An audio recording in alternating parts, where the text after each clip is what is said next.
twatangiye iseri batubwira ngo muri Korea ngo niho kuri iyi si hari abantu benshi biyahura kubera ibura ry'akazi, amadepression, stress, none ngo n'ubundi burwayi bwatenga umuntu agira umujinya ngo akaruhuka ruko yije cyangwa yiyahuye. Uyu musore nawe nibwo burwayi arwaye ariko ngutamwiyenje nta kibazo afite. Sasa yibera hagati y'amazu abiri, hamwe barara bicundeba ntiyige, ku rundi ruhande bakarara banywera umujyi banasakuza nabwo ntiyige,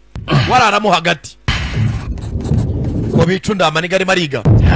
Baza abantu bicundeba urusaku rukarenga kuteri. Nawe unyumvire maniga ahora ku binini kubera ikibazo cy'iki cy'uburakari ajagira.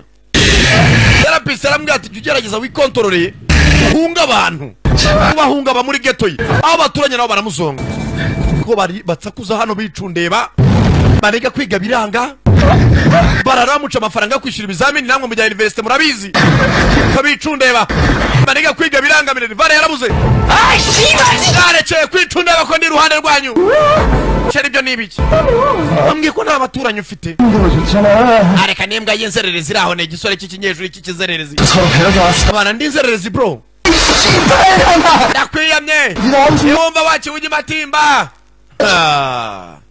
uyu musore ubugwayi burazamuka nakwinyiza kenshi bamusaze ngo none ngo ninzererezi mwana maniga arahaguruka ko bicundeba ko bicunda bari umuntu javana y'imbunda harimo ka triplex nuko batandukanye nago ubuzima buzangomerera ngo namwe munzonge reka nzaho muri